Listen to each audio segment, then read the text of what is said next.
ഇനി നിങ്ങൾ ലിങ്ക്ഡിനിൽ ജോബിന് അപ്ലൈ ചെയ്യുന്ന സമയത്ത് ഈ ഒരു ഓപ്പൺ ടു വർക്ക് എന്നുള്ള ഫ്രെയിം യൂസ് ചെയ്യരുത്.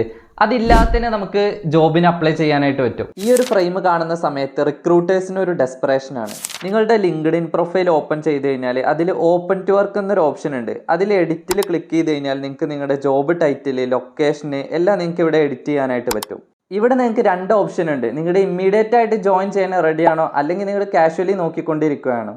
ഇനി താഴെ വിസിബിലിറ്റിൻ്റെ ഒരു ഓപ്ഷൻ ഉണ്ട്. അപ്പോൾ നമ്മുടെ ജോബ് അപ്ലൈ ചെയ്യുന്ന കാര്യം ആരൊക്കെ കാണണമെന്ന് തീരുമാനിക്കാനാണ് ഈ രണ്ട് ഓപ്ഷൻസ്. ഓൾ ലിങ്ക്ഡിൻ മെമ്പേഴ്സ് എന്നുള്ള ഓപ്ഷൻ ഫ്രഷേഴ്സിനാണ് കൂടുതൽ മാച്ച് ആവുന്നത്. അവരിത് യൂസ് ചെയ്യുന്നതുകൊണ്ട് അവരുടെ കണക്ഷൻസിൽ നിന്നൊക്കെ ജോബ് ഓഫേഴ്സ് വരാൻ ചാൻസ് ഉണ്ട്. ഇനി നിങ്ങൾ സീനിയോറിറ്റി ലെവലിലുള്ള ഒരു ഡെവലപ്പർ ആണെങ്കിൽ നിങ്ങൾ ഈ റിക്രൂട്ടേഴ്സ് ഓൺലി എന്നുള്ള ഓപ്ഷൻ സെലക്ട് ചെയ്യുക. ഇവിടെ നിങ്ങളുടെ പോസ്റ്റ് ലിങ്ക്ഡിൻ റിക്രൂട്ടേഴ്സിലേക്ക് മാത്രമായിട്ട് സജസ്റ്റ് ചെയ്യും. ഇനി നിങ്ങളൊരു കമ്പനിയിൽ വർക്ക് ചെയ്തുകൊണ്ടിരിക്കുകയാണ്, അവിടുത്തെ സ്വിച്ച് ചെയ്യാൻ താല്പര്യം ഉണ്ടെങ്കിലും ഈ ഒരു ഓപ്ഷൻ സെലക്ട് ചെയ്യുന്നതാണല്ലേ. കാരണം നിങ്ങളുടെ കമ്പനിയിലുള്ള റിക്രൂട്ടേഴ്സിന് ഈ ഒരു പോസ്റ്റ് കാണിക്കില്ല.